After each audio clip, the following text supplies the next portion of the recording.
Friends, আমি চলে এসেছি কার্তিক নতুন YouTube channel to side kitchen. আজকে একটা নতুন রেসিপি নিয়ে আজকে রেসিপি হচ্ছে কাঁচা টমেটোর ঝাল। সেটা বানাতে কী কী উপকরণ লাগে আসুন দেখে। তার আগে একটা কথা বলে দিই, আমার চ্যানেলে যেসব ভিডিও ছাড়া আছে আপনাদের যদি ভালো লেগে থাকে লাইক কমেন্ট শেয়ার করবেন, বেশি বেশি করে শেয়ার করবেন। আপনি যদি আমার চ্যানেল নতুন হয়ে থাকে প্লিজ সাবস্ক্রাইব করে দেবেন, নিচে বেল নোটিফিকেশনটা অন করে দেবেন যাতে আমার ভিডিও আমাদের কাছে আগে পৌঁছায়। তাহলে চলুন কাঁচা টমেটোর ঝাল বানাতে কী কী উপকরণ লাগে আসুন দেখাই।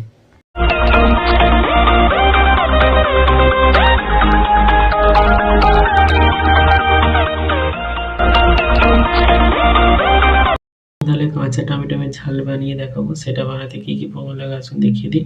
তার আগে একটা কথা বলে দিই, ভিডিওটা প্রথম থেকে শেষ অবধি দেখার অনুরোধ রইল। তাই চলুন রেসিপিটা শুরু করি। কিছুটা কাঁচা টমেটো ভালো করে ধুয়ে কেটে নিয়েছি ছোটো ছোটো করে।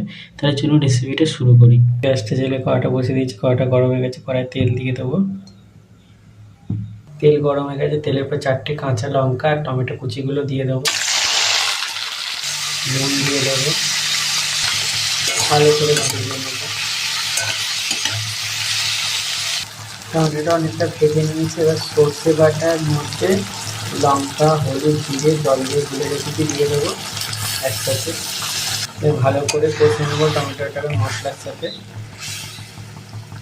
অনেকটা জলটা মশলাতে এই জলটা দিয়েছিলাম, জলটা অনেকটা কমে গেছে, টমেটো অনেকটা সেদ্ধ হয়ে গেছে। ওই ধনেপাতা কুচিটা দিয়ে দেবো, দিয়ে নেড়ে চেড়ে নামিয়ে নেবো। দেখুন আমার কাঁচা টমেটোমের ঝাল রেসিপিটা হয়ে গেছে, এটা নামিয়ে নেবো। দেখুন আমার কাঁচা টমেটোমের ঝাল রেসিপিটা হয়ে গেছে। এই রেসিপিটা যদি আপনাদের ভালো লেগে থাকে লাইক কমেন্ট শেয়ার করবেন, বেশি বেশি করে শেয়ার করবেন, আর প্লিজ সাবস্ক্রাইব করে দেবেন, আমাদের পাশে থাকবেন। চলুন তাহলে দেখা হচ্ছে নেক্সট ভিডিওতে। নিত্য নতুন ভিডিও পাওয়ার জন্য আমাদের চ্যানেলটা অবশ্যই সাবস্ক্রাইব করে আমাদের পাশে থাকবেন। চলুন তাহলে দেখা হচ্ছে নেক্সট ভিডিওতে।